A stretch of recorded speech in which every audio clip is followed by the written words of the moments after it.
जी जनाब, अभी royal queen की 30 से 40 मिनट के बीच में सीन है, सुनना मज़ा आएगा। क्योंकि देखना पहले यहाँ फोकस ऑन ऑडियो। सब्सक्राइब बाय। क्या महारानी होकर आपका रानी कामिनी के कमरे में जाना उचित होगा? त्रिशला के दिमाग में उसका मकसद चल रहा था। उसके लिए राजा के खिलाफ जाकर फिलहाल किसी तरह का खतरा मोल लेना ठीक नहीं था। उसने सोचते हुए जवाब दिया, कभी कभी कर्म उचित या अनुचित देख कर नहीं, जरूरत देख कर करना चाहिए। त्रिशला आगे कुछ कहती कि तभी कमरे के बाहर एक साथ कई कदमों के रुकने की आवाज आई। बाहर त्रिशला को ले जाने के लिए सैनिक आए थे। त्रिशला बिना विरोध किए उनके साथ कामिनी के महल के लिए निकल पड़ी। कामिनी का बड़ा सा कमरा सुख सुविधा से भरा हुआ था। कमरे के साथ में ही एक हमाम यानी बाथरूम भी अटैच था। अंदर घुसते ही त्रिशला की नजर पलंग पर लेटी कामिनी पर गई। उसके चेहरे की रौनक लौटने लगी थी। वीरभद्र भी वहीं मौजूद था। उसने त्रिशला को देखते ही कामिनी से कहा, ये लो कामिनी, त्रिशला आ गई। आज की रात यही तुम्हारी देखभाल करेगी। कामिनी को मालूम था कि राजा ने त्रिशला को क्या सजा दी है, लेकिन उसने अनजान बनने का नाटक करते हुए कहा, महाराज, ये सब करने की भला क्या जरूरत थी? आपने बेकार में महारानी सा को कष्ट दिया। मेरी देखभाल करने के लिए क्या महल में नौकरानी या वैद्य हकीमों की कमी हो गई है? इससे पहले कि वीरभद्र कोई जवाब देता, त्रिशला खुद ही बोल पड़ी, अरे नहीं नहीं कामिनी, इसमें भला शर्मिंदा होने की क्या बात है? मैं एक महारानी जरूर हूँ, लेकिन साथ ही साथ तुम्हारी वैद्य भी तो हूँ, और वैद्य का तो फर्ज होता है अपनी रोगी की सेवा करना। तुम आराम करो, मैं तब तक तुम्हारे लिए काढ़ा तैयार कर लेती हूँ। मैंने जो सामग्री लिखकर दी थी वो यहीं कहीं होगी। कहने के बाद त्रिशला टेबल पर रखी दवाइयों की शीशी देखने लगी। त्रिशला काढ़ा बनाने के लिए जरूरी जड़ी बूटी जमा करने लगी कि तभी अचानक वीरभद्र की आवाज उसके कानों में पड़ी, और सुनो। त्रिशला ने जब पलट कर देखा तो उसका खून खौल उठा। वीरभद्र कामिनी को अपनी बाहों में लेकर पलंग से सिर टिकाकर बैठा हुआ था और उसके घने बालों में खेल रहा था। वीरभद्र और त्रिशला की नजरें मिली और वीरभद्र की आंखों में शैतान नाच उठा। उसने मुस्कुराते हुए कहा, रानी की सेवा में कोई कसर मत छोड़ना। हम अपनी प्यारी रानी को जल्द से जल्द स्वस्थ देखना चाहते हैं। अब तुम काढ़ा बनाओ और रानी को समय समय पर देती रहना। हम जरा नहा कर आते हैं। त्रिशला ने गुस्से को दबाते हुए कहा, जी महाराज। वीरभद्र पलंग से नीचे उतरा और हमाम की तरफ चल पड़ा। त्रिशला काम में लग गई।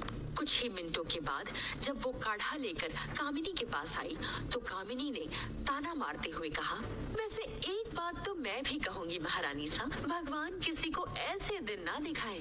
त्रिशला के जले पर नमक छिड़कने के बाद कामिनी ने कप लिया और चटकारे लेकर काढ़ा पीने लगी।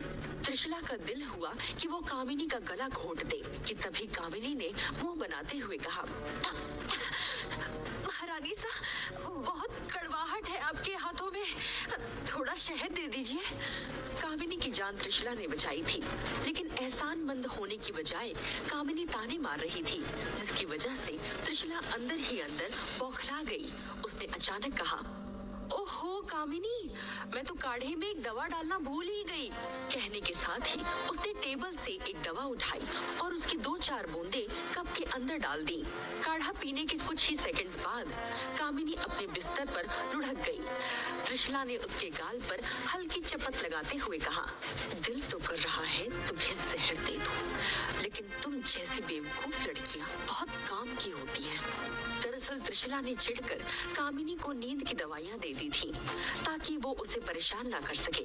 उसे नींद में सोया छोड़कर त्रिशला कमरे से बाहर निकल आई कि तभी उसकी नजरें वीरभद्र के पर्सनल गार्ड अभिमन्यु पर गई, जो गलियारे के छोर से कामिनी के कमरे की तरफ बढ़ता आ रहा था।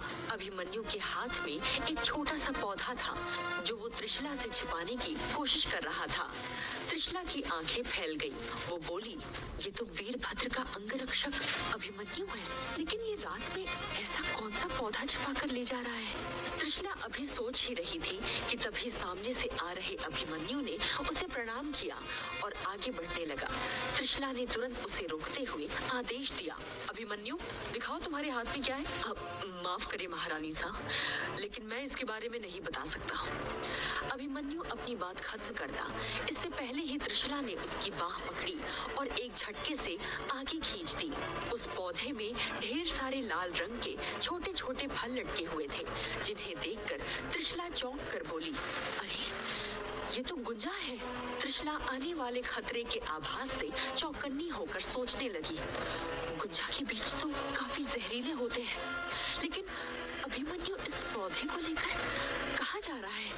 कहीं वीरभद्र मेरी निगरानी में कामिनी की हत्या तो नहीं करवाना चाहता? कहीं उसने जानबूझकर मुझे फंसाने की साजिश तो नहीं की है? वीरभद्र का पर्सनल गार्ड था, इसलिए त्रिशला ने उसका रास्ता नहीं रोका, लेकिन उसका मन गुंजा के पौधे का रहस्य जानने के लिए बेचैन हो रहा था। मुझे पता लगाना होगा कि आखिर वीरभद्र इस पौधे के साथ क्या करने वाला है, लेकिन अभिमन्यु के होते हुए मैं अंदर हमाम में वीरभद्र के पास नहीं जा सकती। त्रिशला खुद से बातें कर रही थी कि अचानक उसकी नजर एक नौकरानी पर गई। वो तेज कदमों से चलती हुई कामिनी के कमरे की तरफ ही आ रही थी। त्रिशला ने जाकर नौकरानी का रास्ता रोक लिया। नौकरानी ने जैसे ही त्रिशला को देखा, उसने सिर झुकाकर कहा, क्षमा घनी महारानी साहब। त्रिशला के चेहरे पर एक मुस्कान डोल रही थी। उसने नौकरानी के कंधे पर हाथ रखा और बोली, मुझे आपकी मदद चाहिए अम्मा। महारानी के मुंह से अपने लिए अम्मा शब्द सुनकर बूढ़ी नौकरानी का चेहरा खिल उठा। उसने सिर झुकाकर कहा, अब महारानी साहब, आप राजमहल की नौकरानियों का बहुत ख्याल रखती हैं। ईश्वर आपकी हर मनोकामना पूरी करे। बूढ़ी नौकरानी इमोशनल होकर आगे कुछ कहती कि तभी त्रिशला ने कामिनी के बगल वाले कमरे की तरफ इशारा करते हुए कहा, आइए जरा इस कमरे में चलते हैं। त्रिशला उस नौकरानी को लेकर कमरे में घुस गई। लगभग 10 मिनट के बाद जब त्रिशला बाहर निकली तो वो बिल्कुल बदल चुकी थी। उसके शरीर पर उस बूढ़ी और कम हाइट वाली नौकरानी के कपड़े थे, जिसकी वजह से उसके पैर और कमर का हिस्सा कुछ ज्यादा ही रिवील हो रहा था। चेहरे पर लंबा घूंघट डाले त्रिशला भटकती हुई कामिनी के कमरे में दाखिल हुई। कामिनी अभी तक सो रही थी। त्रिशला चुपचाप बाथरूम की तरफ बढ़ने लगी कि तभी बाथरूम के दरवाजे पर पहरेदारी कर रहे अभिमन्यु ने उसे डांटते हुए पूछा, रुको, अंदर कहाँ जा रही हो? त्रिशला ने फौरन अपनी आवाज बदलकर किन्नर की आवाज में कहा, आय हाय, हुजूर को पहचानने में गलती हो गई शायद। मुझे तो खुद महाराज ने बुलाया है नहलाने के लिए। आप कहिए तो मैं वापस लौट जाती हूँ, लेकिन महाराज को जवाब आपको ही देना होगा। कहने के साथ ही त्रिशला मटकते हुए वापस जाने के लिए मुड़ी कि तभी अभिमन्यु ने चेतावनी देते हुए कहा, रुको, अंदर जाओ, लेकिन अगर तुम्हारी बात झूठी निकली तो सजा जानती हो तुम। आय हाय, मैं अच्छी तरह जानती हूँ, आप महाराज की परछाई हैं। आपसे झूठ बोलने की हिम्मत कौन करेगा भला? त्रिशला का जवाब सुनकर अभिमन्यु ने पर्दा हटाकर उसे अंदर जाने की जगह दे दी। त्रिशला जैसे ही बाथरूम के अंदर घुसी, भीनी भीनी खुशबू ने उसका मन मोह लिया। घूंघट की आड़ में त्रिशला ने चारों तरफ नजर डाली। कामिनी का बाथरूम उसके बाथरूम से भी ज्यादा खूबसूरत था। दीवारों पर वीरभद्र और कामिनी की एक साथ कई पेंटिंग्स बनी हुई थी, जिसे देखकर त्रिशला का मन खट्टा हो गया। उसने खुद से कहा, अब समझ आया कि शाही कलाकारों को ये कामिनी इतना इनाम क्यों देती है। हमाम के ठीक बीच में एक बड़ा सा टब था, जिसके अंदर वीरभद्र गर्दन तक पानी में डूबकर लेटा था। पानी के ऊपर केसर और गुलाब की पंखुड़ियों के साथ साथ अलग अलग तरह के हर्ब्स तैर रहे थे। त्रिशला की नजर बाथ टब के बगल में रखे एक टेबल पर गई, जहाँ कुछ दवाइयों के बगल में गुंजा का पौधा रखा हुआ था कि तभी अचानक वीरभद्र की कड़क आवाज गूंजी और त्रिशला का ध्यान टूट गया। वहाँ खड़े होकर क्या देख रहे हो? यहाँ आकर हमारी पीठ पर मालिश करो। त्रिशला बिना किसी आवाज के चुपचाप वीरभद्र के नजदीक बढ़ने लगी। वीरभद्र का अब आधा शरीर पानी से बाहर था। त्रिशला ने अपना हाथ वीरभद्र की पीठ पर रखा और धीरे धीरे मालिश करने लगी। वो मशाल की हल्की रोशनी में दूर से ही टेबल पर रखे हर्ब्स और दवाइयों को पहचानने की कोशिश कर रही थी। थोड़ी देर तक ये सिलसिला चलता रहा कि तभी वीरभद्र ने टेबल की तरफ इशारा करते हुए कहा, वहां मुल्तानी मिट्टी रखी है, उसे उठाकर मेरे बदन पर मलो। त्रिशला घबराते हुए टेबल पर रखी मिट्टी उठाने के लिए बढ़ी और जैसे ही उसने झुककर मुल्तानी मिट्टी उठाई, वीरभद्र की नजरें त्रिशला की कमर पर गई। एक किन्नर की कमर इतनी लचीली। वीरभद्र के दिमाग में अचानक कई ख्याल आने लगे। तब तक त्रिशला मिट्टी लेकर वीरभद्र के पीछे आकर बैठ चुकी थी, लेकिन जैसे ही उसने वीरभद्र के कंधे पर हाथ रखा कि अचानक वीरभद्र ने उसका हाथ पकड़कर कहा, त्रिशला। त्रिशला की सांस अटक गई। वीरभद्र ने अगले ही पल त्रिशला को पकड़कर सामने खींच लिया और एक झटके में उसका पल्लू हटा दिया। त्रिशला की पोल खुल चुकी थी। वीरभद्र ने कड़ी आवाज में पूछा, तुम्हें तो हमने कामिनी के पास छोड़ा था ना? तुम यहाँ क्या कर रही हो और तुमने किसके कपड़े पहन रखे हैं? त्रिशला के पास कोई जवाब नहीं था। उसने टेबल की तरफ इशारा किया और पूछा, पहले मेरे सवाल का जवाब दो वीरभद्र, तुम गुंजा का फल पानी में डालकर क्यों नहाते हो? कहीं ऐसा तो नहीं कि तुम्हारे बदन में भी कोई जहर है जिसे तुम जहर से ही काटने की कोशिश कर रहे हो? वीरभद्र दांत पीसकर बोला, तुमने हमारे सवाल का जवाब नहीं दिया और उल्टा हमसे सवाल करने लगी। खुद को बहुत चालाक समझती हो। कहने के साथ ही वीरभद्र ने त्रिशला की बाह पकड़ी और उसे सीधा पानी में खींच लिया। एक छपाक की आवाज हुई और त्रिशला के सारे कपड़े भीग गए। त्रिशला के बदन का सारा वजन वीरभद्र के शरीर पर था। इस समय वो पूरी तरह से वीरभद्र की मुट्ठी में थी। इससे पहले कि वो कोई बहाना बनाती, वीरभद्र ने उसे जोर से अपनी बाहों में कस लिया और तुरंत अपने होंठ उसके होठों पर रख दिए। त्रिशला छटपटाने लगी, लेकिन वीरभद्र के चंगुल से निकलना उसके लिए नामुमकिन था। वीरभद्र कुछ देर बाद उसके होठों से अलग हुआ और बोला, तुम्हें यहाँ नहीं आना चाहिए था, लेकिन अब आ गई हो तो हम तुम्हें इतनी आसानी से नहीं जाने देंगे। उस दिन तुमने हमें धोखा दिया था, लेकिन आज हम ऐसी कोई गुंजाइश नहीं छोड़ेंगे। त्रिशला का चेहरा शर्म और गुस्से से लाल हो चुका था। आज वो जाने कितने दिनों के बाद वीरभद्र के इतने करीब आई थी, वो भी इस हाल में। उसने सोचा, आज ये मुझे किसी भी कीमत पर नहीं छोड़ेगा और इस हाल में अगर मैं बाहर गई तो मेरी ही बेइज्जती होगी। क्यों ना इस मौके का फायदा उठाकर उस कामिनी को सबक सिखाया जाए। त्रिशला अभी सोच ही रही थी कि तभी वीरभद्र ने एक बार फिर अपने होठों से उसके होठों को लगा दिया और उसके कपड़ों से छेड़छाड़ करने लगा। उसे उम्मीद थी कि त्रिशला उसे रोकेगी, लेकिन त्रिशला ने उसे रोकने की बजाय अपनी आंखें बंद कर ली। वीरभद्र के लिए त्रिशला का इतना इशारा ही काफी था। इधर अपने पलंग पर लेटी कामिनी की नींद जैसे ही खुली, उसने चारों तरफ नजरें दौड़ाई, लेकिन उसे त्रिशला नहीं दिखी। बाथरूम के बाहर सिर्फ अभिमन्यु खड़ा था। कामिनी अपने आप से बोली, अच्छा, तो इसका मतलब कि वो महारानी मुझे काढ़ा देकर गायब हो गई। आने दो महाराज को नहाकर, फिर शिकायत करती हूँ इसकी। लेकिन ये महाराज अभी तक अंदर क्या कर रहे हैं? अभी तक इनका स्नान हुआ नहीं। ये सोचकर कामिनी पलंग से उठी और बिना किसी सहारे के बिस्तर से उतरकर खड़ी हो गई। अभिमन्यु ने जैसे ही उसे देखा, वो भागकर उसके पास चला गया और नरम लहजे में बोला, रानी सा, आप कहाँ जा रही हैं? आपकी तबीयत अभी ठीक नहीं है, कृपया लेट जाइए। कहाँ है तुम्हारे महाराज? कामिनी ने अपनी आवाज में सुस्ती लाते हुए पूछा। अभिमन्यु बोला, वो अभी हमाम में ही है, नहा रहे हैं। कामिनी की भौं चढ़ गई। वो बोली, अभी तक नहा रहे हैं? कितनी देर हो गई उन्हें अंदर गए हुए? मैं तो एक झपकी लेकर उठ भी गई और वो अभी तक अंदर ही है। हटो तुम, मैं जरा देख कर आती हूँ। इससे पहले कि कामिनी अभिमन्यु को हटाकर बाथरूम के अंदर जाती, किसी के हंसने की आवाज आई। कामिनी के कान खड़े हो गए। वो इस आवाज को पहचानती थी। अचानक हमाम का पर्दा हटा और सामने का नजारा देखकर कामिनी के होश उड़ गए। वीरभद्र सिंह त्रिशला को अपनी गोद में उठाए बाहर निकल रहा था। वीरभद्र के चेहरे पर जीत की मुस्कान थी और त्रिशला के गालों पर लाली छाई हुई थी। कामिनी और अभिमन्यु दोनों चौंक कर पीछे हट गए, जबकि वीरभद्र त्रिशला को अपनी गोद में उठाए कमरे से बाहर जाने लगा। कामिनी को कुछ पूछने का मौका नहीं मिला और न ही वीरभद्र ने उसे कुछ बताना उचित समझा।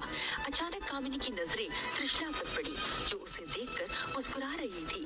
कामिनी के कलेजे पर सांप लूट गया, लेकिन तभी अभिमन्यु ने घबराते हुए कहा, आखिर महारानी सा हम आपके अंदर कैसे गई? कामिनी ने तुरंत पलटकर पूछा, मतलब क्या तुमने उसे अंदर नहीं जाने दिया? अभिमन्यु बोला, नहीं, लेकिन थोड़ी देर पहले एक किन्नर महाराज को नहलाने अंदर गया था। ये सुनते ही कामिनी आपे से बाहर हो गई और झुलझुला कर बोली, तो क्या तुम इतने बेवकूफ हो कि तुमने उस किन्नर का चेहरा भी नहीं देखा? तुम्हारे होते हुए त्रिशला किन्नर के भेष में अंदर चली गई और तुम खड़े देखते रहे। सोचो, अगर उसने महाराज के ऊपर हमला कर दिया होता तो? भागो यहाँ से। कामिनी की डांट खाकर अभिमन्यु तुरंत कमरे से बाहर निकल गया, तो वहीं कामिनी गुस्से में बिस्तर पर लेटकर आंसू बहाने लगी। वीरभद्र त्रिशला को लेकर अपने कमरे में आ चुका था। उसने उसे बिस्तर पर पटका और अपने चेहरे पर शैतानी मुस्कान लाते हुए बोला, अब बोलो त्रिशला, कहाँ बचकर जाओगी तुम? अब तो हम तुम्हें तुम्हारी गुस्ताखी की सजा देके रहेंगे। वीरभद्र के फौलादी हाथ और लंबी चौड़ी पर्सनालिटी देखकर त्रिशला का दिल जोर जोर से धड़क रहा था, लेकिन वो अपनी हिम्मत बढ़ाती हुई खुद से बोली, नहीं त्रिशला, अगर आज तू हार गई तो तू कभी अपने मकसद में कामयाब नहीं हो पाएगी। ये सोचकर वो बिस्तर से उठते हुए बोली, वीरभद्र, मुझे जाने दो, अभी हम दोनों के कपड़े गीले हैं, सर्दी का मौसम है, तबीयत बिगड़ जाएगी। कहने के बाद त्रिशला वीरभद्र के बगल से होकर जाने लगी, मगर अगले ही पल वीरभद्र ने उसकी कलाई पकड़ी और उसे अपनी बाहों में खींच लिया। वीरभद्र की तेज सांसें त्रिशला के चेहरे से टकराई और वो अंदर तक सिहर उठी कि तभी वीरभद्र ने उसके कान में धीरे से कहा, कहीं जाने की जरूरत नहीं है त्रिशला, हम जानते हैं तुम्हारा मकसद क्या है और इसलिए तुम्हारी मदद करना चाहते हैं। वीरभद्र की बात सुनकर त्रिशला कांप उठी। उसने मन ही मन कुछ फैसला लिया और कड़ी आवाज में बोली, तुम्हें गलतफहमी हुई है वीरभद्र, कोई मकसद नहीं है मेरा।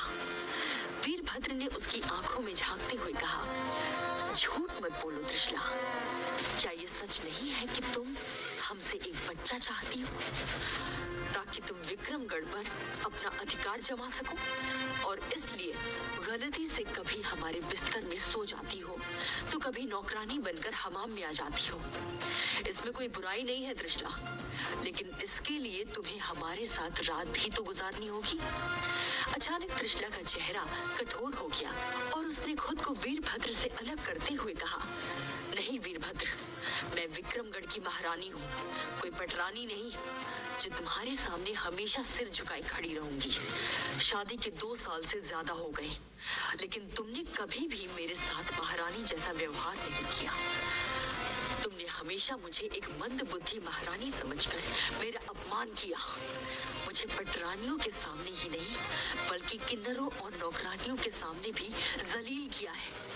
और अब जब तुम्हें एहसास हो चुका है कि मैं मंदबुद्धि नहीं हूँ बल्कि एक समझदार औरत हूँ, तो तुम मुझसे नजदीकियां बढ़ाना चाहते हो, और वो भी सिर्फ शारीरिक। ऐसा नहीं हो सकता वीरभद्र, तुम मेरे कितने करीब आओगे इसका फैसला मैं करूंगी। अगर तुम्हें महाराज होने के नाते मुझसे शिकायत है तो बेशक मुझे फांसी की सजा दे दो, लेकिन मैं अपना फैसला नहीं बदलूंगी। कहने के बाद त्रिशला झटके से उठी और कमरे से बाहर निकलने लगी। वीरभद्र हैरानी से उसे जाते हुए देख रहा था। त्रिशला ने जितनी बातें कही थी वो बिल्कुल सच थी, बस वीरभद्र को एक बात समझ नहीं आ रही थी कि अगर त्रिशला सच में उससे दूर रहना चाहती थी तो फिर बार बार उसके करीब आने का बहाना क्यों ढूंढती है? कहीं वो 2 सालों तक हुए अपने अपमान का बदला तो नहीं ले रही? वीरभद्र ने सोचा और लापरवाही से अपने कपड़े बदलकर कामिनी के महल की तरफ निकल गया। त्रिशला को अपने कमरे में आए 2 दिन बीत चुके थे। पहले तो उसे यकीन था कि वीरभद्र उसे ढूंढता हुआ जरूर आएगा और वो कोई बहाना बनाकर राजमहल से बाहर निकल जाएगी ताकि अपने गुप्तचर से मिलकर उसे शाही मुहर के बदले जाने की खबर से आगाह कर सके। लेकिन ऐसा कुछ नहीं हुआ। त्रिशला की बेचैनी बढ़ती जा रही थी। शाम को आखिरकार जब सरोज बाहर से लौटा तो त्रिशला उससे पूछ बैठी, सरोज, आज भी महाराज की कोई खबर नहीं मिली? कहीं कामिनी की तबीयत?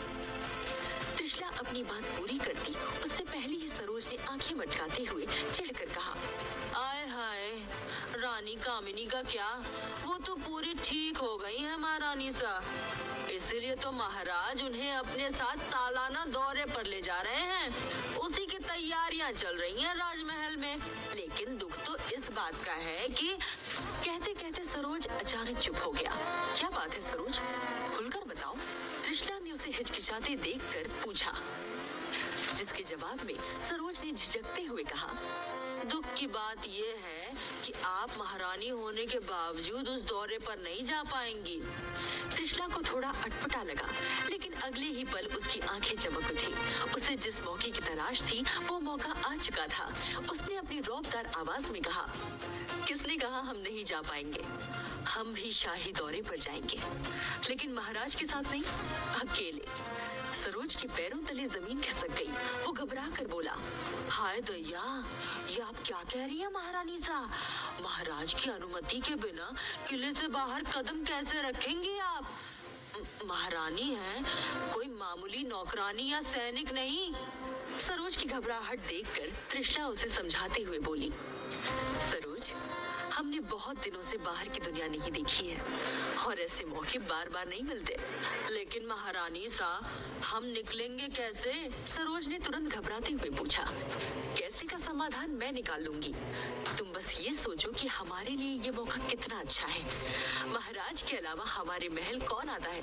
कोई नहीं। और जब महाराज दौरे पर होंगे तो हमारे लिए कितना आसान होगा किले से बाहर जाकर फिर वापस आ जाना।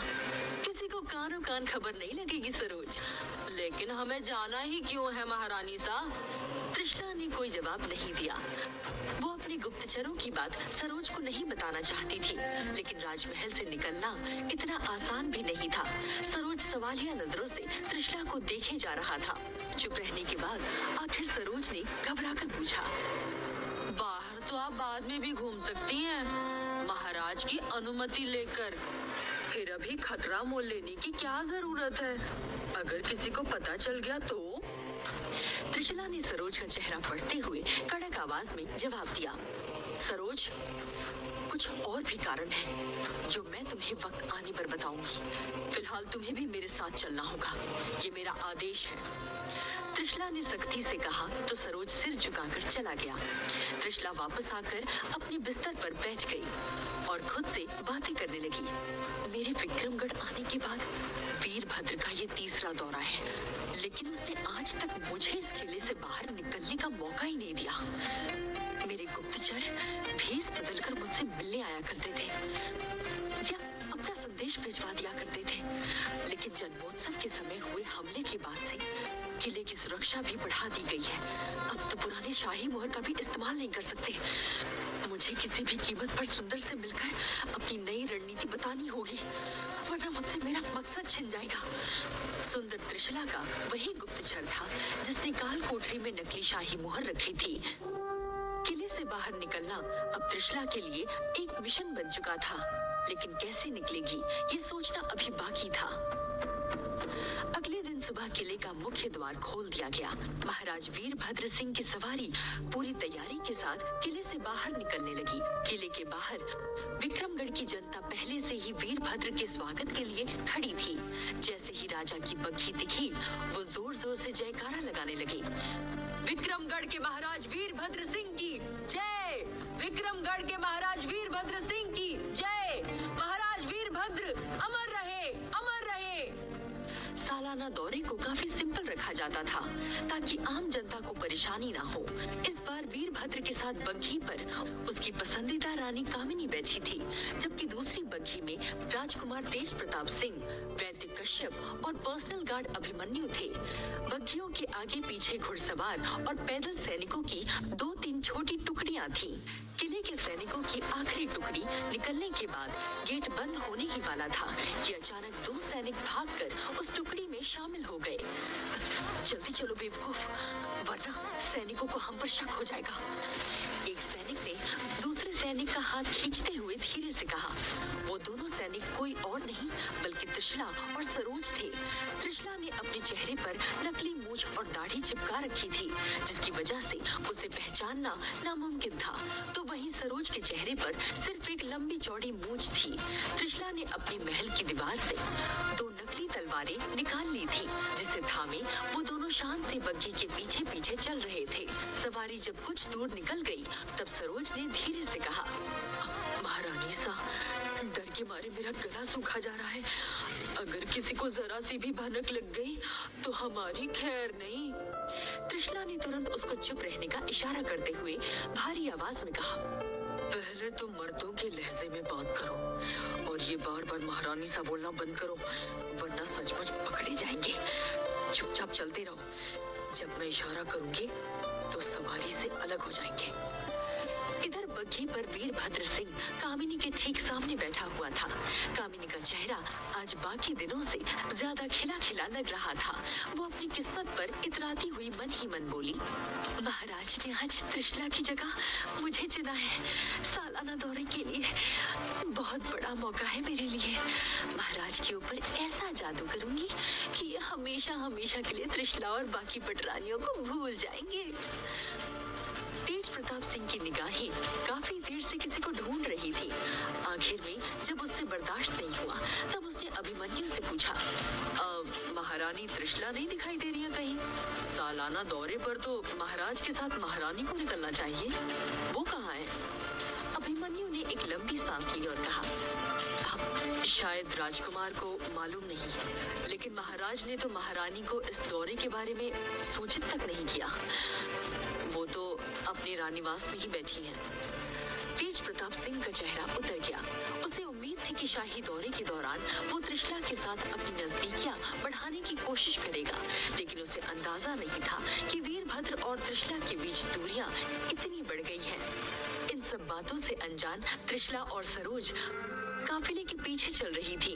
अचानक एक मोड़ देखकर त्रिशला ने फुसफुसाते हुए सरोज से कहा, चलो निकल चले, यही सही मौका है। इशारा पाते ही सरोज चुपचाप त्रिशला के साथ काफिले से अलग हो गया।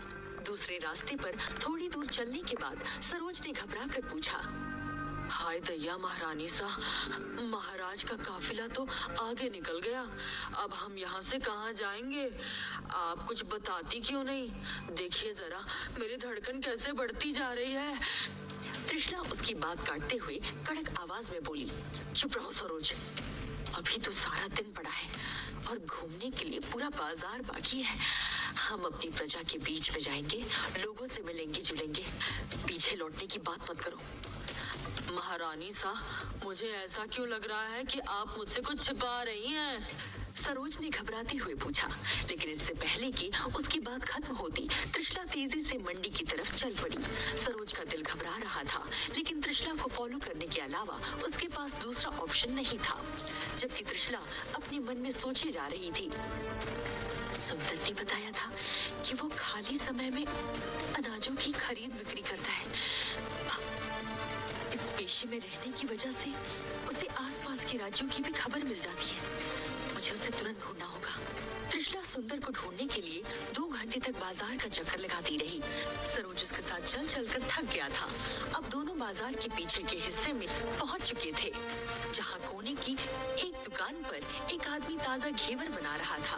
त्रिशला की नजर घेवर खरीद रहे एक आदमी पर पड़ी और वो चौंक पड़ी। अरे ये तो सुंदर है। आवाज देकर बुलाने से भेद खुलने का डर है, इसका पीछा करना चाहिए। इसके बाद तो त्रिशला के पैरों में जैसे पंख लग गए। उसने फौरन सरोज की बाह पकड़ी और उसे घसीटते हुए बोली, चलो सरोज। अरे रे, सरोज ने चौंक कर कहा, लेकिन कहाँ महारानी सा? त्रिशला ने आगे बढ़ते हुए जवाब दिया, बोलो मत, चलती रहो चुपचाप। सरोज कुछ समझ नहीं पाया, जबकि त्रिशला भीड़ से बचकर निकलती हुई सरोज को अपने साथ लिए तेजी से दौड़ती जा रही थी। सुंदर को आभास हो चुका था कि उसका पीछा किया जा रहा है। वो एक जासूस था, इसलिए घबराकर तेज कदमों से चलने लगा। ज्यादा भीड़ होने की वजह से त्रिशला उसे आवाज नहीं दे पा रही थी कि तभी सुंदर एक मोड़ पर चकमा देकर गायब हो गया। त्रिशला के कदम ठिठक गए।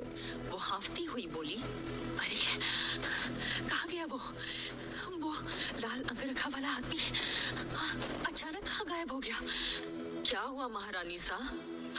सरोज ने पूछा। आप उसे क्यों ढूंढ रही हैं? त्रिशला हताश होकर चारों तरफ देख रही थी। जब उसे सुंदर कहीं नजर नहीं आया तो वो बोली, नहीं सरोज, मुझे लगा था कि राजा के सैनिक हमारा पीछा कर रहे हैं, मैं इसलिए भाग रही थी।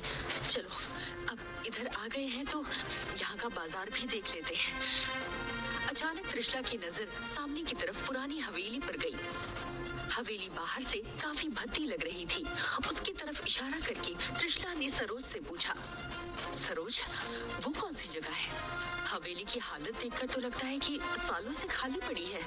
सरोज ने हवेली की तरफ देखकर अनमने ढंग से कहा, छोड़िए महारानी सा, वहाँ तो मंडी लगती है, आइए हम कहीं और चलते हैं। सरोज की बात ने त्रिशला के मन में कुलबुलाहट पैदा कर दी थी।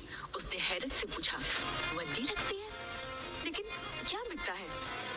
लड़कियाँ, सरोज ने कहा। वहाँ लड़कियों का और किन्नरों का सौदा होता है महारानी। देश के अलग अलग हिस्सों से, कभी कभार तो बाहरी देशों से भी लड़कियाँ यहाँ बिकने के लिए आती हैं। आइए हम जल्द से जल्द यहाँ से निकल चले।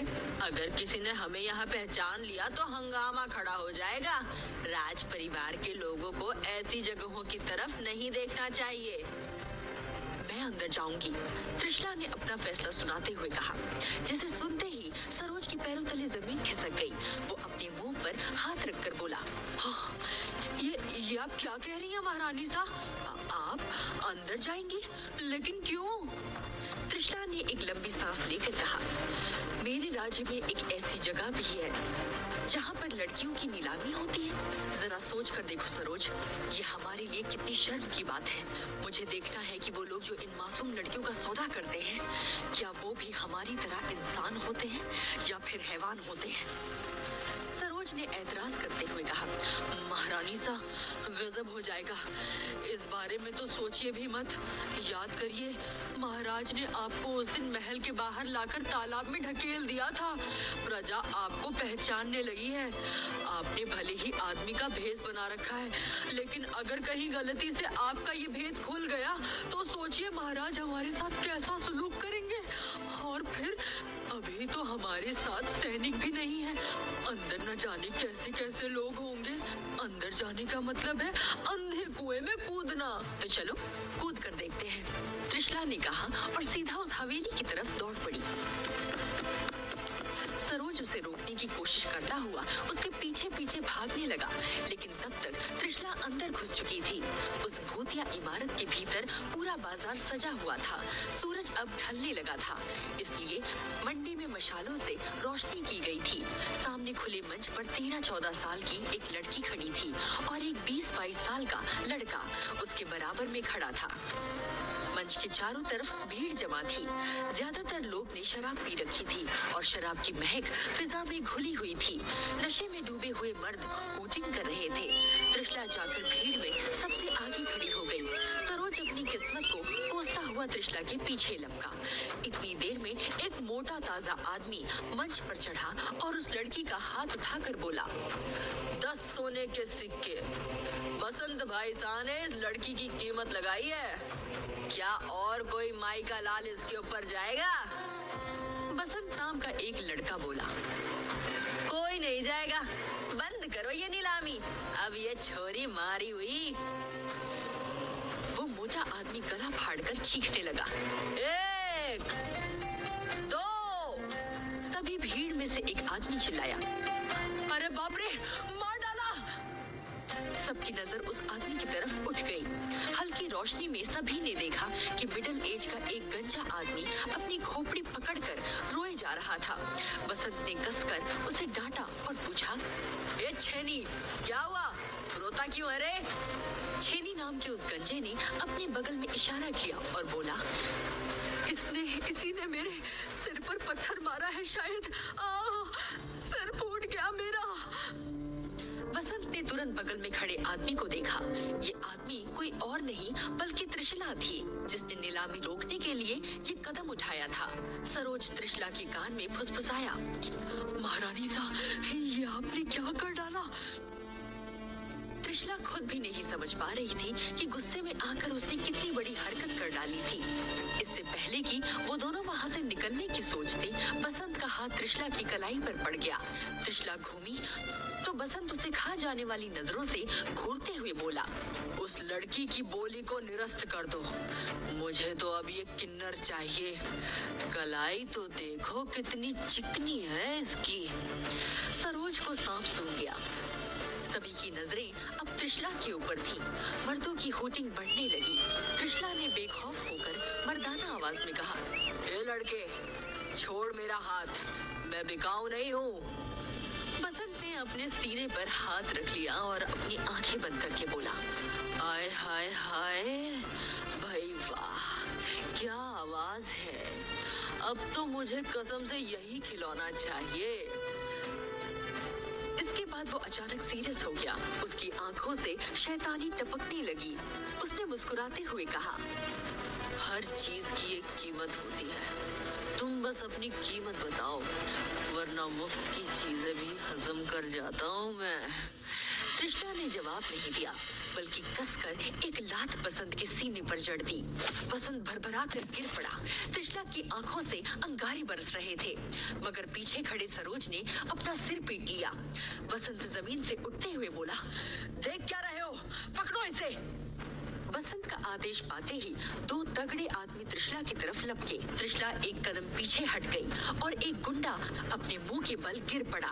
दूसरे गुंडे को त्रिशला ने कॉलर से पकड़ा और कसकर एक घूसा जड़ दिया। वो आदमी चिंघाड़ता हुआ गिर पड़ा। सरोज ने त्रिशला का हाथ पकड़ा और बोला, महारानी साहब, चलिए चलिए, वरना यहाँ हंगामा हो जाएगा। लेकिन अगले ही पल बसंत उठा और त्रिशला की कलाई पकड़ ली। त्रिशला ने भी इस बार घुमाकर उसकी गर्दन पर ऐसी लात मारी कि वो पछाड़ खाकर गिर पड़ा। अब तक बसंत के गुंडों ने भी त्रिशला और सरोज को घेर लिया था। त्रिशला के पास लड़ने के अलावा कोई दूसरा विकल्प नहीं था।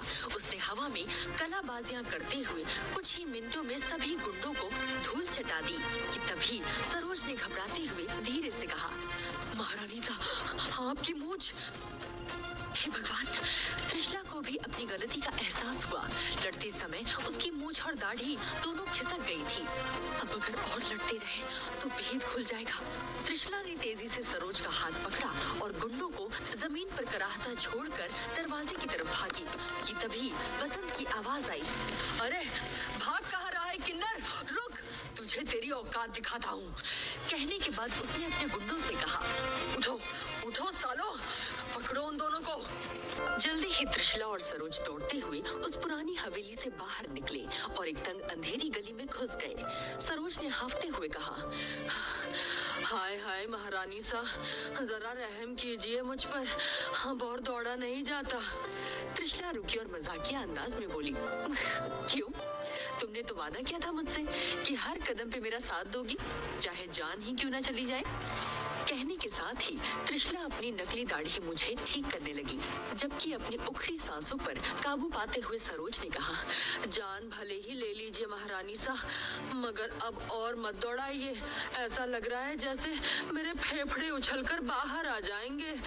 अचानक त्रिशला के कानों में लोगों के दौड़ने की आवाज आई। वो सरोज से चुप रहने का इशारा करते हुए धीमे से बोली, ठीक है, अब अपनी जुबान को थोड़ा आराम दो और खामोशी से यहाँ छुपे रहो, वो गुंडे अभी भी हमारे पीछे हैं। मगर सरोज को इस गली में रुकना हरगिज मंजूर नहीं था। उसने थोड़े नखरे के साथ कहा, अरे विक्रमगढ़ की महारानी ऐसी गंदी और बदबूदार जगह पर छिपेंगी, इससे बेहतर जगह मुझे पता है, आइए मेरे साथ। ये कहते हुए वो फौरन त्रिशला का हाथ पकड़कर उस सुनसान गली से आगे बढ़ गया।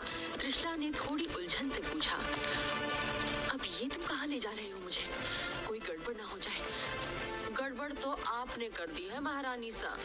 सरोज उसकी बात काटते हुए बोला, सारे बाजार में ये बात फैल चुकी होगी कि एक हसीना नकली दाढ़ी मूंछ लगाकर घूम रही है।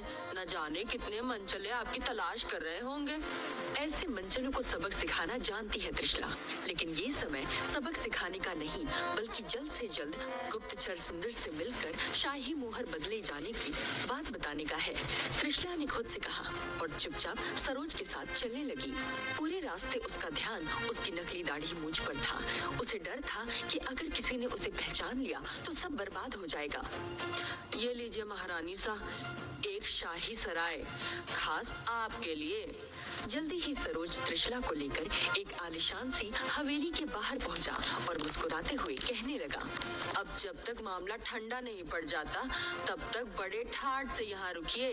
और हाँ, यहाँ आपको छिपने की भी जरूरत नहीं है, वो मनचले यहाँ कदम भी नहीं रख सकते। त्रिशला ने देखा कि ये वाकई एक खूबसूरत और आरामदायक जगह थी। वो यहाँ का जायजा लेने लगी, जबकि सरोज ने सराय के मालिक को कुछ स्वर्ण मुद्राएं देकर मर्दाना आवाज में कहा, देखो हम बहुत दूर से आ रहे हैं, फौरन हमारे आराम का बढ़िया इंतजाम करो। सराय मालिक अभी कुछ जवाब देता कि तभी तेज तेज कदमों से चलता हुआ एक आदमी सराय में घुसा। उसे देखते ही मालिक फौरन हड़बड़ाते हुए उसकी ओर दौड़ा, जबकि सरोज और त्रिशला एकदम से चौंक उठे क्योंकि वो आदमी राजकुमार तेज प्रताप सिंह था। सरोज ने अब घबराकर त्रिशला की ओर देखा और फुसफुसाते हुए कहा, हाय दैया महारानी सा, ये राजकुमार तेज प्रताप यहाँ कैसे आ गए? जवाब में त्रिशला ने थोड़ी सख्ती से कहा, फौरन अपना चेहरा ढक लो। सरोज ने जल्दी से अपनी पगड़ी से अपना चेहरा ढक लिया, मगर वो अंदर ही अंदर कांप रहा था, जबकि त्रिशला को पूरा यकीन था कि तेज प्रताप सिंह उसे पहचान नहीं पाएगा। इसलिए वो बिना किसी डर के वहीं खड़ी रही। सराय के मालिक ने तेज प्रताप के सामने झुकते हुए कहा, खमा घड़ी कुंवर सा, कहिए क्या हुक्म है? तेज प्रताप ने जल्दी से कहा, महाराज आज सालाना दौरे पर निकले हुए हैं, थोड़ी देर के लिए वो यहीं विश्राम करेंगे, फौरन उनके ठहरने और भोजन का प्रबंध करो। ये कहते हुए वो तेजी से मुड़ा और बाहर चला गया। उसने त्रिशला और सरोज की ओर देखा तक नहीं, जबकि उन दोनों ने जैसे ही ये सुना वैसे ही उनके पैरों तले जमीन खिसकने लगी। सरोज कांपते हुए बोला, हाय दैया महारानी सा, ये तो सचमुच गड़बड़ हो गई। महाराज भी इसी सराय में आ रहे हैं, अब क्या होगा? अगर उन्होंने हमें यहाँ देख लिया तो मेरी गर्दन उड़ा देंगे। त्रिशला भी हालांकि थोड़ी घबरा गई थी, मगर सरोज की घबराहट देखकर उससे गुस्सा आने लगा था। वो उसे डांटते हुए बोली, कहा था ना मैंने कि उसी गली में छिपे रहो, मगर तुम्हें यहाँ सराय में ऐश करने का शौक चढ़ा था। अब इससे पहले कि महाराज यहाँ आ धमके, जल्दी से भागो यहाँ से। इसी के साथ वो फौरन सराय के दरवाजे की ओर भागी। सरोज भी उसके पीछे पीछे दौड़ा, मगर तभी दरवाजे पर तेज जय जयकार सुनाई दी। महाराज वीरभद्र की जय, रानी कामिनी की जय। त्रिशला और सरोज रुक गए। उन्होंने देखा कि महाराज वीरभद्र की सवारी सराय के अंदर चली आ रही थी। सवारी में सबसे आगे खुद वीरभद्र था। कामिनी और तेज प्रताप उसके अगल बगल चल रहे थे। उनके पीछे कुछ अंगरक्षक और रियासत के कुछ खास दीवान थे।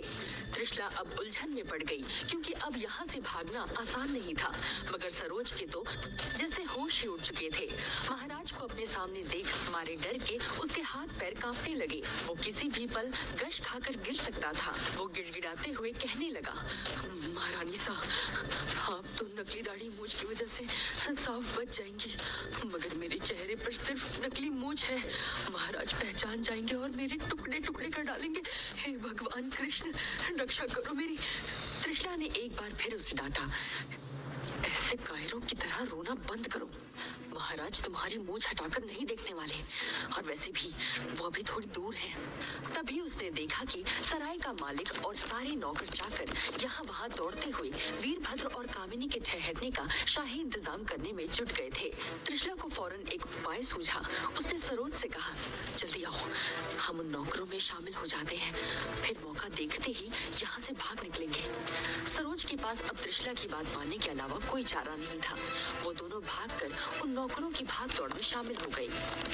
कुछ ही देर में महाराज महाराज वीरभद्र और रानी कामिनी के विश्राम के लिए सराय के एक बड़े से कमरे को शाही तरीके से तैयार करवा दिया गया था।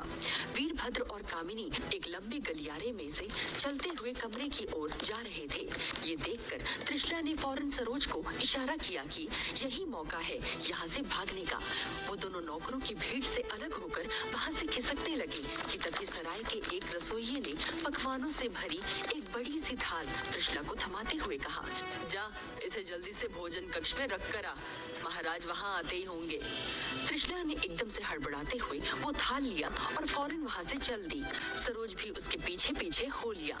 हालांकि उन्हें ये मालूम ही नहीं था कि सराय में भोजन कक्ष कहाँ है, इसलिए भागने का मौका तलाशते हुए इधर उधर घूम रहे थे।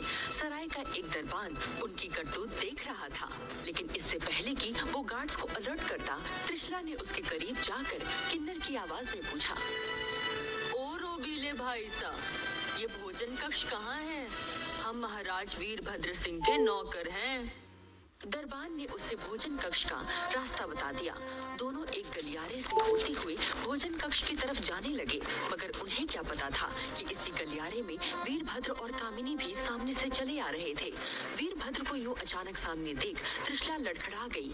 थाल उसके हाथ से छूटते छूटते बची, जबकि पगड़ी को ढीली कर अपने चेहरे पर लटकाए सरोज त्रिशला के पीछे दुबक गया था। उसने कसकर अपनी आंखें बंद कर ली और मन ही मन भगवान कृष्ण को याद करने लगा।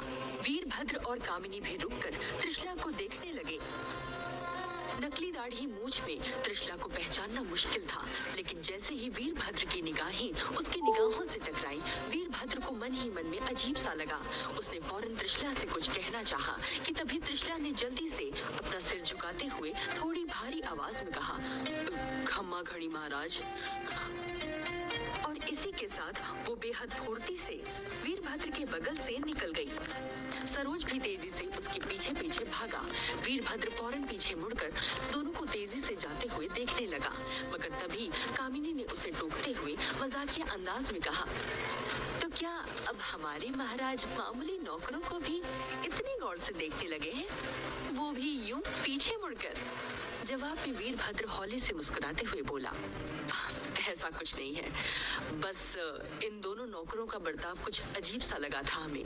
कामिनी अब खुशामद भरे अंदाज में कहने लगी, आपका सामना करने की हिम्मत तो बड़े से बड़े राजाओं की भी नहीं है, तो फिर उन बेचारे नौकरों की औकात ही क्या है? बेचारे आपको यूं अपने सामने देखकर बुरी तरह सहम गए थे। चलिए अब थोड़ा विश्राम करके भोजन कर लिया जाए। वीरभद्र अब कामिनी के साथ अपने कमरे की ओर चल दिया। इधर त्रिशला और सरोज गलियारे से भोजन कक्ष की तरफ जाने की बजाय बाहर निकलने का रास्ता ढूंढने लगे। सरोज ने एक राहत की सांस लेते हुए कहा, इस बार तो भगवान ने बचा लिया महारानी सा, मगर अगली बार मैं आपके साथ ऐसा कोई जोखिम नहीं उठाने वाली। त्रिशला के होठों पर एक हंसी तैर रही थी। उसने कहा, बस तुम इतने से ही घबरा गई? खैर, तुमने मेरा इतना साथ दिया यही काफी है। अब जल्दी से यहाँ से कहीं दूर चलो। जल्दी ही उन्हें मुख्य द्वार दिख गया और वो फौरन सराय से बाहर निकलना चाहती थी, मगर अभी उन्होंने मुख्य दरवाजे से बाहर कदम रखा ही था कि एक तेज आवाज उन्हें सुनाई दी, ऐसी भी क्या जल्दी है जाने मन, जरा पुराना हिसाब तो चुकता कर लो। त्रिशला ने मुड़कर देखा तो सामने बसंत खड़ा हुआ था, मगर वो अकेला नहीं था। उसके साथ हथियार लिए उसके आदमी खड़े थे। ये देखकर सरोज ने अपना सिर पीट लिया। हे भगवान, ये आज कैसी परीक्षा ले रहे हो तुम? आगे कुआं पीछे खाई, सराय के अंदर महाराज तो बाहर ये मुआ बसंत। पता नहीं ये कमबख्त कहाँ से यहाँ आदम का। अब तुम ही रक्षा करना। त्रिशला मुसीबत में फंस चुकी थी, मगर उसने मन ही मन एक फैसला कर लिया था कि तभी बसंत उसकी तरफ बढ़ते हुए बहुत ही बेशर्मी से कहने लगा, तुम्हारी नाजुक कलाइयों की छुअन अभी तक तड़पा रही है मुझे। किसी खूबसूरत छोकरी से भी खूबसूरत लग रहा है तू। आ चल, अकेले में देखता हूँ कि तू किन्नर है भी या नहीं। इस पर त्रिशला ने गुस्से से कहा, हाथ छोड़ मेरा, वरना अंजाम पहले से भी बुरा होगा। मगर तभी बसंत उस पर झपटा, लेकिन त्रिशला ने बिजली की तेजी से न केवल खुद को बचाया, बल्कि फुर्ती से बसंत की गर्दन दबोच ली। बसंत का मुंह एकदम से खुल गया। त्रिशला ने फौरन अपने पास से एक छोटी सी गोली निकाली और बसंत के मुंह में डाल दी, जिसे वो फौरन निगल गया और और फिर एकदम से खांसने लगा। त्रिशला ने उसे छोड़ दिया और मुस्कुराते हुए बोली, अब 10 दिन तक ऐसे ही खांसते खांसते मर जाओगे तुम। बहुत जानलेवा जहर दिया है मैंने तुम्हें। ये सुनकर बसंत बुरी तरह घबरा गया। फिर वो अपने आदमियों पर चिल्लाया, खड़े खड़े देख क्या रहे हो, मार डालो इसे।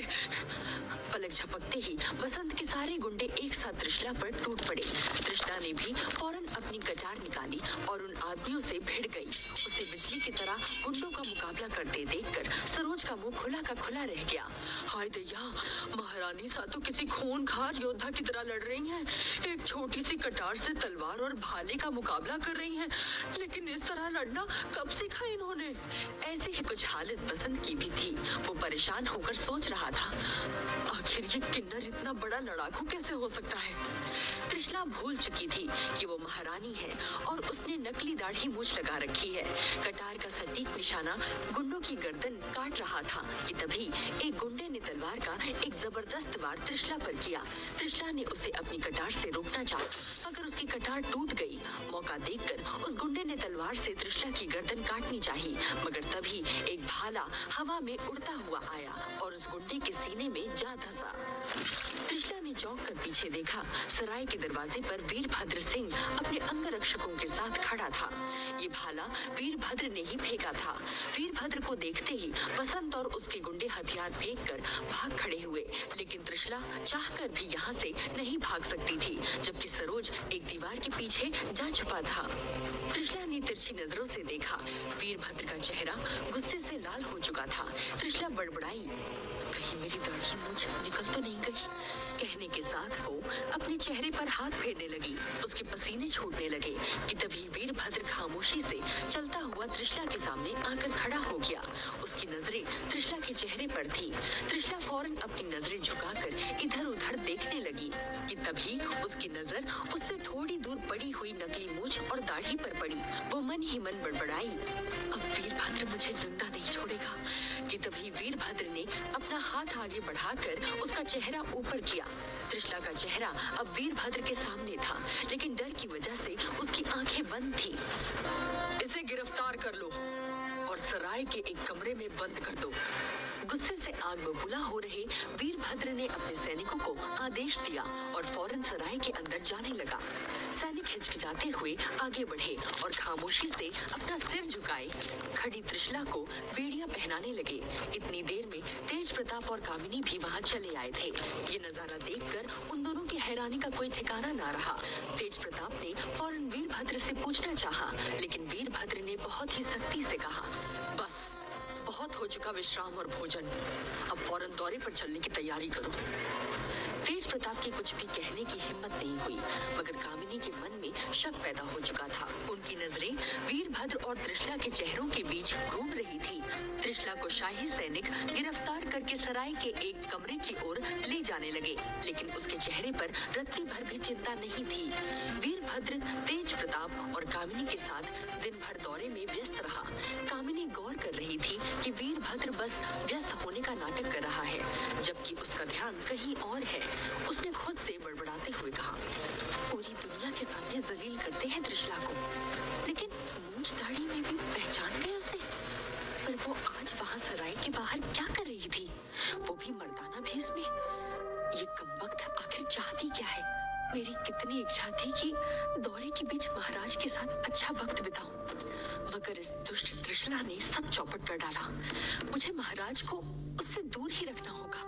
उसने तुरंत वीरभद्र की बाह पकड़ी और कहा, महाराज, क्यों ना हम पास की पहाड़ी पर चलकर एकांत में थोड़ी देर सैर करें?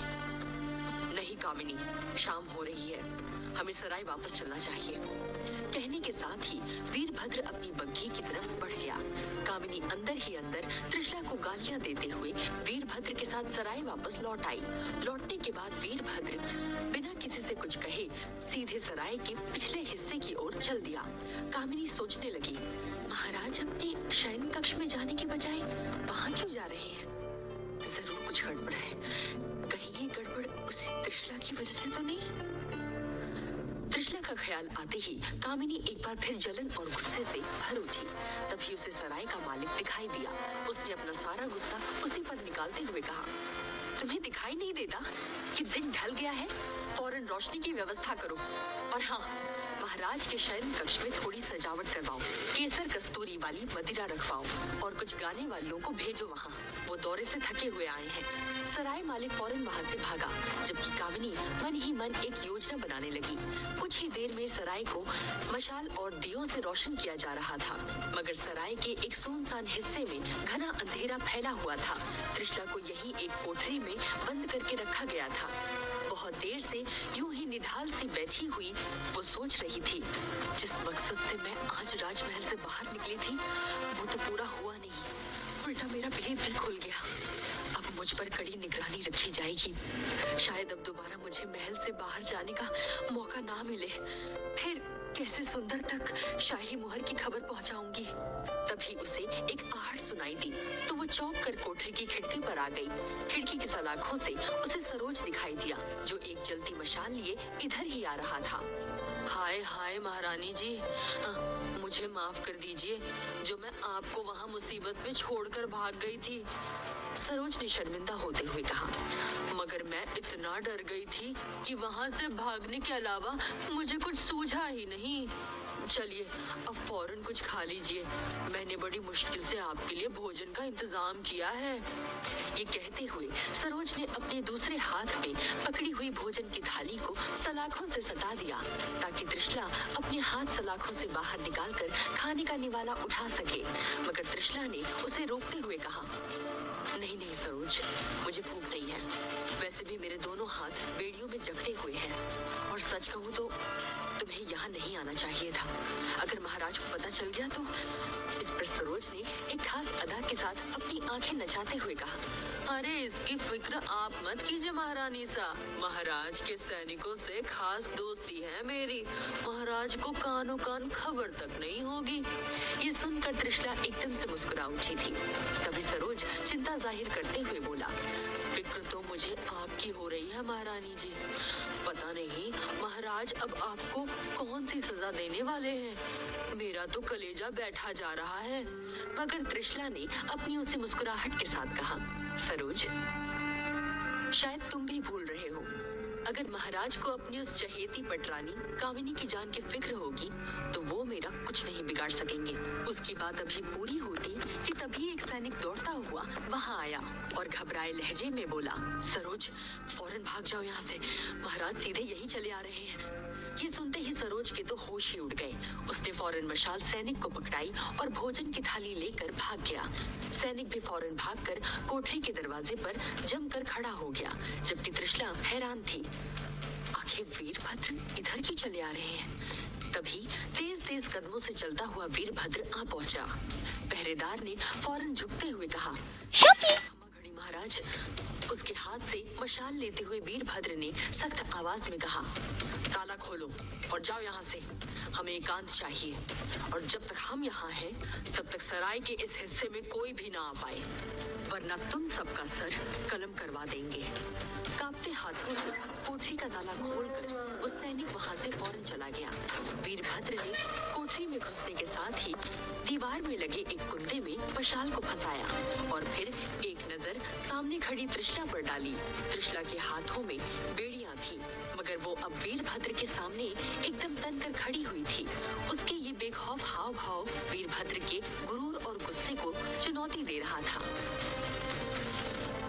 उसने तिलमिलाते हुए कहा था ना तुमसे कि महल से बाहर कदम भी नहीं रखोगी तुम, फिर क्यों किया तुमने ऐसा। त्रिशला ने सपाट लहजे में कहा, क्यों, क्या दौरे पर केवल महाराज ही जा सकते हैं? क्या महारानी को अपनी प्रजा के दुख दर्द जानने का कोई अधिकार नहीं है? उसकी बात पूरी होने से पहले ही वीरभद्र ऊंची आवाज में बोला, तुम केवल नाम की महारानी हो, हमने तुम्हें महारानी के अधिकार नहीं दिए हैं, सिर्फ पदवी दी है, क्योंकि ऐसा करना हमारी मजबूरी थी, जिसका तुम नाजायज फायदा उठा रही हो। और ये बात हम अच्छी तरह जानते हैं कि महल से बाहर तुम प्रजा का दुख दर्द जानने के लिए नहीं आई हो, कुछ और ही मकसद है तुम्हारा। अब सच सच बताओ, कौन था वो आदमी जिससे तुम सराय के बाहर मुकाबला कर रही थी? क्या लेना देना है तुम्हारा उससे? त्रिशला ने बड़े ही इत्मीनान से कहा, उस आदमी को मैं नहीं जानती। वो एक लाचार बेबस लड़की के साथ ज्यादती कर रहा था, जिसके उसकी सजा उसे मैंने दे दी, बस। वीरभद्र अब एकदम से कुछ नहीं कह सका, क्योंकि वो ये देख चुका था कि त्रिशला ने अकेले ही महज एक कटार के दम पर इतनी तलवारों का सामना किया था, मगर त्रिशला की यही बहादुरी उसे अंदर ही अंदर चुभ रही थी। वो अब धमकी भरे अंदाज में बोला, तुम क्या समझती हो कि अब तुम जो चाहोगी वो करोगी? मर्दाना भेष बनाकर बाजारों और सरायों में घूमती फिरोगी और हम चुपचाप बर्दाश्त कर लेंगे क्योंकि कामिनी की जिंदगी तुम्हारी मुट्ठी में है? नहीं त्रिशला, ये तुम्हारी गलतफहमी है। हम तुम्हें तुम्हारी हर गुस्ताखी, हर गलती की सजा देंगे। और क्या कहा तुमने? तुम खुद तय करोगी कि किसे और कैसी सजा देनी है। इतनी बहादुर हो गई हो? अभी थोड़ी देर पहले अगर हम ठीक वक्त पर नहीं आते तो वो आदमी तुम्हें मौत के घाट उतार देता। इस पर त्रिशला एकदम से मुस्कुराते हुए बोली, मगर मुझे बहुत अफसोस है महाराज कि इसके लिए मैं आपका शुक्रिया अदा नहीं कर सकती, क्योंकि मुझे जिंदा रखना भी आपकी मजबूरी है ताकि आपकी वो कामिनी जिंदा रह सके। त्रिशला के इस मखौल पर वीरभद्र का गुस्सा अब बुरी तरह भड़क उठा। वो त्रिशला के करीब आते हुए बोला, बहुत गुरूर है ना तुम्हें खुद पर? चलो आज हम इसी कोठरी में तुम्हारा गुरूर चूर चूर कर देते हैं। ये कहते हुए वीरभद्र ने झपट कर त्रिशला के बाल पकड़ लिए। त्रिशला एकदम से कराह कर बोली, वीरभद्र, बाल छोड़ो मेरे। उसकी इस दर्द भरी कराह को सुनकर वीरभद्र को अचानक एक अजीब तरह का सुकून मिला और अचानक ही गुस्से की जगह उसके भीतर अब एक दूसरी तरह की आग सुलगने लगी। त्रिशला के बालों पर अपनी पकड़ को थोड़ा और कसते हुए उसने उसे अपने करीब खींचा तो एक पल के लिए वो मानो सब कुछ भूल गया, क्योंकि मशाल की रोशनी में त्रिशला का चेहरा उसे कामिनी के चेहरे से भी ज्यादा खूबसूरत लग रहा था। जबकि उधर कामिनी इस वक्त अपने चेहरे को ही नहीं बल्कि अपने पूरे जिस्म को और भी खूबसूरत बना देना चाहती थी। वो अपने कमरे में आईने के सामने बैठी हुई थी। उसकी कुछ नौकरानियां उसे सजाने संवारने में जुटी हुई थी। तभी उसकी एक खास नौकरानी वहां आई तो कामिनी ने फौरन पूछा, महाराज के शयन कक्ष में सारे इंतजाम करवा दिए गए हैं ना? नौकरानी ने जवाब दिया, जी महारानी सा, गाने वालियां भी कब से वहां बैठी आपका और महाराज का इंतजार कर रही हैं। ये सुनकर कामिनी ने चौंकते हुए पूछा, क्या? तो महाराज अभी तक अपने शयन कक्ष में नहीं आए? तो फिर कहाँ है वो? नौकरानी ने कहा, मुझे नहीं पता रानी सा, मगर सराय के इस हिस्से में तो महाराज को नहीं देखा मैंने। कामिनी को अब झटका सा लगा और वो सोचने लगी, तो इसका मतलब महाराज अभी तक सराय के पिछले हिस्से में ही है, मगर इतनी देर तक वो वहाँ क्या कर रहे हैं? तभी उसे त्रिशला का ख्याल आया और उसने शक भरे लहजे में नौकरानी से पूछा, अच्छा ये त्रिशला कहाँ है और क्या तुमने उसे देखा? नौकरानी ने फौरन जवाब दिया, उसे तो दिन में महाराज के सैनिक गिरफ्तार करके लाए थे और सराय के पीछे एक छोटी सी कोठरी में बंद कर दिया था। वो तब से उसी कोठरी में कैद है। ये सुनते ही कामिनी के दिलो दिमाग में कोई बिजली सी कौंधी। उसने खुद से कहा, यानी महाराज इस वक्त त्रिशला के पास है, मगर क्यों? कामिनी अब इतनी बेचैन हो उठी कि वो फौरन उठी और अपने कमरे से बाहर निकलकर सराय के पिछले हिस्से की ओर चल दी। लेकिन इस हिस्से के प्रवेश द्वार पर बहुत से पहरेदार खड़े हुए थे, जिन्होंने फौरन ही कामिनी का रास्ता रोक लिया। ये क्या गुस्ताखी है? गुस्से में उबलती हुई कामिनी ने कहा, रास्ता छोड़ो, हमें महाराज से मिलना है। एक पहरेदार ने सपाट लहजे में कहा, माफ करे रानी सा, मगर महाराज का हुक्म है कि जब तक वो लौट कर नहीं आते तब तक किसी को भी कोठरी की तरफ जाने की इजाजत नहीं है। आप कृपया वापस लौट जाएं। कामिनी अब मन ही मन तिलमिलाकर रह गई। यानी मेरा शक एकदम सही था। उसने खुद से कहा, महाराज उसी से मिलने आए हैं। दौरे से लौटकर वो सीधा यहाँ चले आए और अब तक यही है।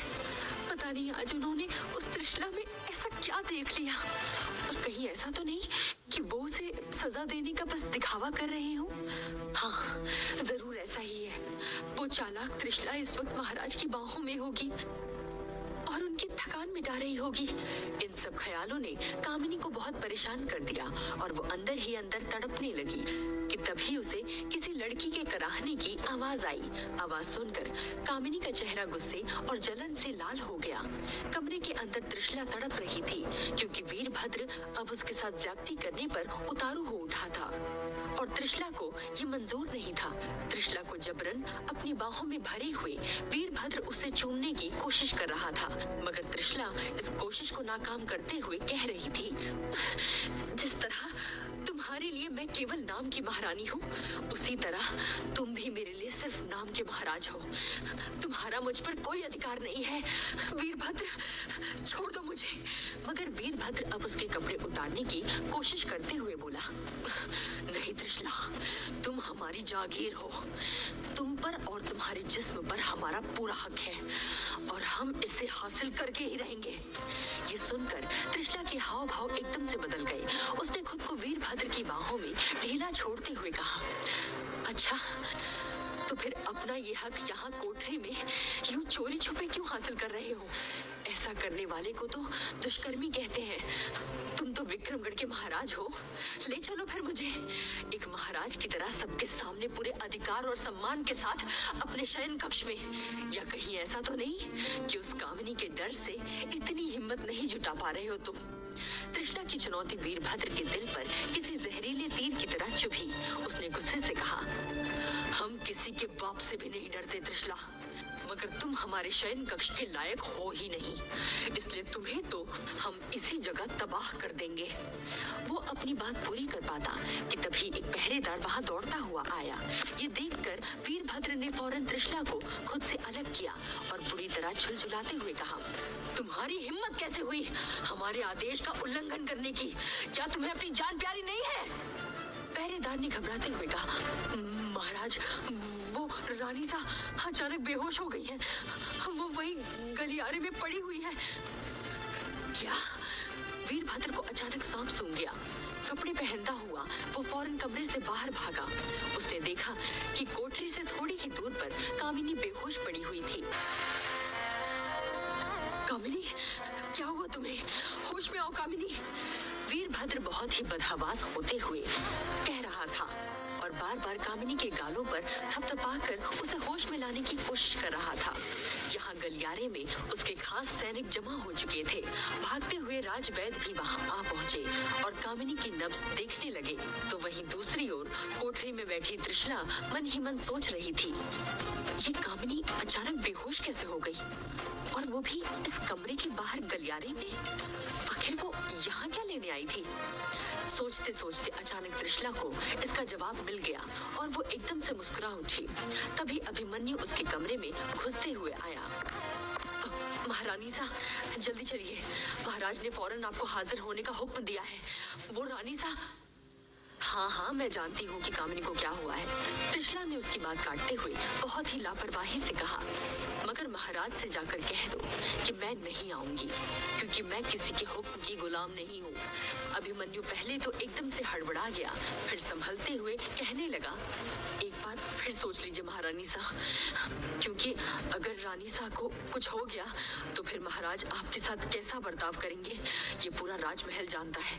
त्रिशला ये कड़वा सच सुनकर गुस्से से तिलमिला उठी, लेकिन उसने अपने गुस्से पर काबू किया और अभिमन्यु के साथ चल दी। वीरभद्र तब तक कामिनी को उठाकर अपने कमरे में ले आया था और अब वो त्रिशला का इंतजार करते हुए बेचैनी से यहाँ वहाँ टहल रहा था।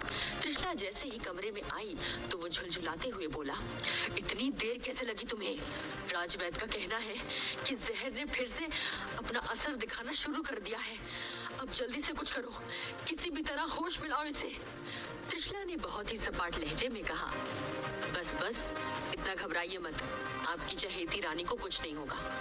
इसी के साथ वो तेजी से आगे बढ़ी और बिस्तर पर बेहोश पड़ी कामिनी की जांच करने लगी। फिर उसने एक गहरी सांस लेते हुए कहा, हाँ, इसे होश में लाने का सिर्फ एक ही तरीका है। क्या? वीरभद्र ने फौरन उसके पास आकर पूछा। जवाब में त्रिशला ने बगल के टेबल से पानी का जग उठाया और पूरा का पूरा पानी कामिनी के चेहरे पर उड़ेल दिया। कामिनी ने जोर से चीखकर फौरन अपनी आंखें खोली और घबराकर उठ बैठी। त्रिशला! वीरभद्र वीरभद्र त्रिशला की इस हरकत पर आग बबूला हो चुका था। उसने चीखते हुए कहा, ये क्या बदतमीजी है? हमने तुम्हें जहर के इलाज के लिए बुलाया था और तुमने। त्रिशला ने बड़े ही इत्मीनान से कहा, शांत हो जाइए महाराज। अगर कामिनी जहर के असर से बेहोश हुई होती तो चेहरे पर पानी गिरने से होश में नहीं आती। ये मामला कुछ और ही है। वीरभद्र अब उलझन में पड़ गया, जबकि कामिनी ने घबराते हुए कहा, महाराज ये सब क्या है? मैं कहाँ हूँ? ये कौन सी जगह है? और महारानी ने मेरे चेहरे पर पानी क्यों उड़ेला? देखिए कैसे मेरा बदन कांप रहा है। कामिनी के इन सवालों को नजरअंदाज करते हुए त्रिशला ने उसे घूरते हुए पूछा, अच्छा तो तुम्हें कुछ भी याद नहीं? फिर तो ये भी याद नहीं होगा कि तुम मेरे कमरे के बाहर बेहोश क्यों पड़ी थी। कामिनी अब सकपका गई। वीरभद्र भी अब उसे थोड़ी शक की निगाहों से देख रहा था। मुझे कुछ भी याद नहीं है महाराज, कामिनी ने बहुत ही भोलेपन से कहा। आप मुझे अकेला छोड़कर ना जाने कहाँ चले गए थे, तो मैं यूं ही कमरे से बाहर चली आई थी और गलियारे में टहलने लगी थी। तभी अचानक मुझे चक्कर सा आया और मैं वहीं बेहोश होकर गिर गई। इस पर वीरभद्र अभी कुछ कहता कि त्रिशला ने उसका हाथ पकड़ते हुए कहा, महाराज जरा मेरे साथ एकांत में आइए। वीरभद्र ने चौंक कर उसे देखा, मगर फौरन ही वो उसके साथ कमरे से बाहर चला गया। ये देखकर कामिनी के मन में उथल पुथल होने लगी। उसने खुद से कहा, पहले ही इसने दौरे पर आकर मेरा सारा खेल बिगाड़ दिया। पता नहीं अब क्या करने वाली है ये चुड़ैल। कामिनी की इच्छा हो रही थी कि अभी ही वो त्रिशला का गला घोंट दे, मगर इस वक्त वो कुछ नहीं कर सकती थी सिवाय बिस्तर पर लेटे रहने के। जबकि कमरे से बाहर आने के बाद त्रिशला ने गंभीर होते हुए कहा, महाराज कामिनी को एक संक्रामक रोग है, यानी छूत की बीमारी, और इसी वजह से वो यूं बेहोश हो गई थी। आप किसी बड़े और योग्य चिकित्सक से उसका इलाज करवाइए, और हाँ, आप उससे अगर दूर ही रहें तो अच्छा है। कोई शारीरिक संपर्क मत रखिए, वरना वो रोग आपको भी लग सकता है। ये सुनकर वीरभद्र के पैरों तले जमीन खिसक गई, क्योंकि वो तो न जाने कितनी ही रातें कामिनी के साथ गुजार चुका था। वीरभद्र की ये हालत देखकर त्रिशला को अब मन ही मन हंसी आने लगी थी। वो फौरन अपने कमरे की ओर जाने लगी और वीरभद्र उसे रोकते हुए बोला, रुको, कहीं तुम बकवास तो नहीं कर रही? त्रिशला रुकी और वीरभद्र की ओर मुड़ते हुए थोड़े तीखे लहजे में बोली, अगर मुझ पे यकीन नहीं था तो फिर मुझे हुक्म देकर यहाँ बुलाया ही क्यों था? जाइए, जाकर आपके राज्य वैद्य से पूछ लीजिए। फिर वो पलटकर फौरन वहां से चली गई। वीरभद्र अब अजीब मुसीबत में फंस गया था। त्रिशला सच कह रही है या झूठ, इसका फैसला करना उसके लिए मुश्किल तो हो ही रहा था, बल्कि उसे अब ये डर भी सताने लगा था कि कहीं ये बात सच निकली तो कहीं ऐसा तो नहीं कि उसे भी कामिनी से ये छूत का रोग लग चुका हो। कुछ देर बाद जब वो अपने कमरे में लौटा तो कामिनी ने फौरन बिस्तर से उठते हुए पूछा, क्या हुआ महाराज? महारानी जी एकांत में क्या कह रही थी आपसे? वीरभद्र ने बुझे हुए लहजे में जवाब दिया, नहीं, कुछ खास नहीं। वो बस यही कह रही थी कि तुम्हें आराम की जरूरत है। जी नहीं महाराज, आप मुझसे कुछ छिपा रहे हैं। कामिनी अब वीरभद्र के पास आते हुए कहने लगी, बताइए ना, क्या कहा उन्होंने? और आप ऐसे बुझे बुझे से क्यों दिख रहे हैं? आपको मेरी कसम है महाराज, मुझसे कुछ मत छिपाइए। ये कहते हुए उसने वीरभद्र के सीने से लगने की कोशिश की, मगर वीरभद्र ने फौरन पीछे हटते हुए थोड़ी सख्ती से कहा, ये क्या कर रही हो तुम? चलो वापस बिस्तर पर लेटो। तुम बीमार हो और तुम्हें आराम की सख्त जरूरत है। हम भी दूसरे कमरे में सोने जा रहे हैं। इसी के साथ वीरभद्र तेजी से कमरे से बाहर निकल गया। कामिनी को तो अब एक जबरदस्त झटका लगा। ये सब उस मक्खर त्रिशला की चाल है। कामिनी ने गुस्से से अपने दांत पीसते हुए खुद से कहा, लेकिन ऐसी कौन सी पट्टी पढ़ा दी उसने कि महाराज के तेवर ही बदल गए?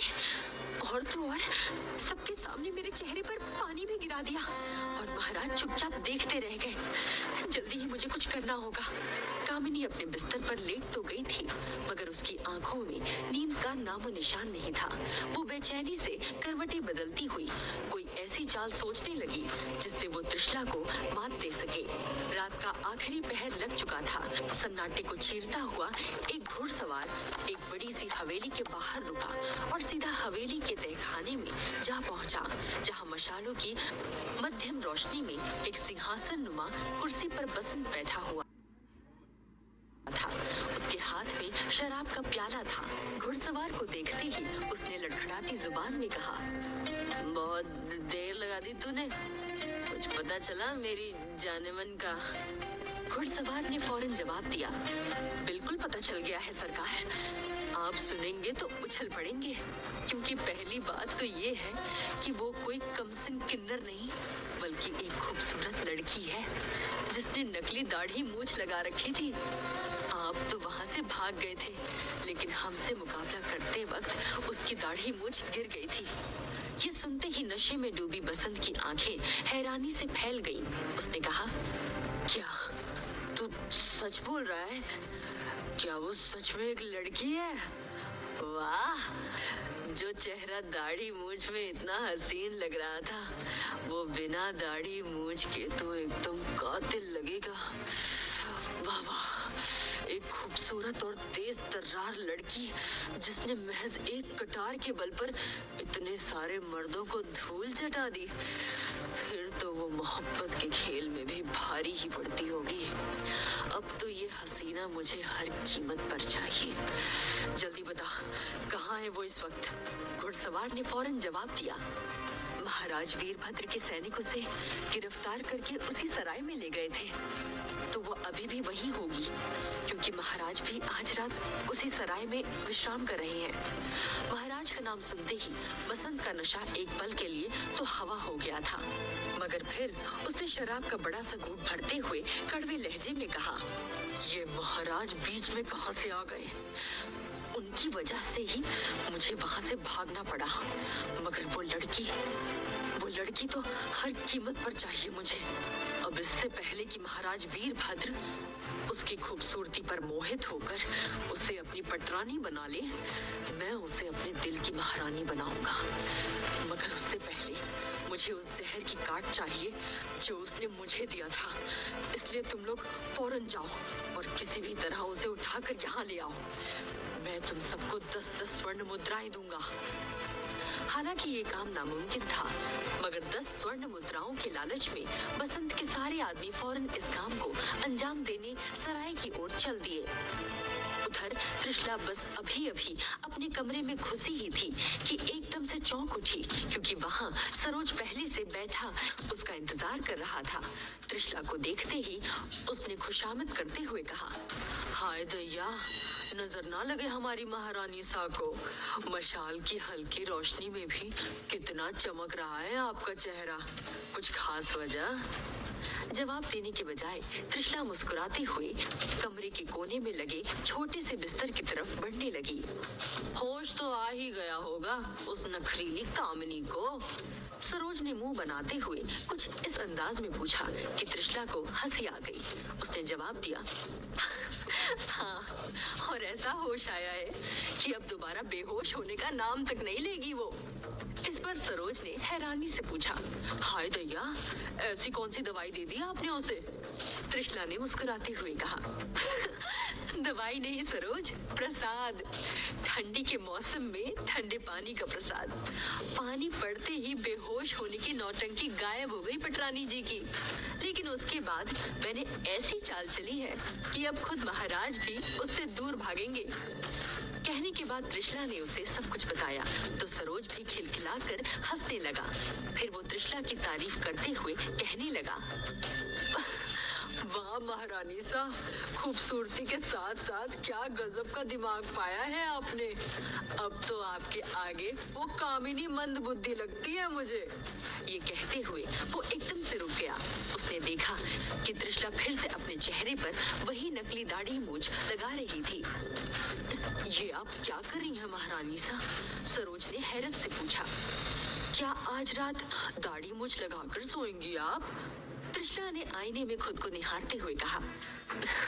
नहीं सरोज, मैं नहीं, बल्कि आज तुम सोओगी मेरे बिस्तर पर, महारानी त्रिशला बनकर, क्योंकि मैं जा रही हूँ अपने गुप्तचर की तलाश करने।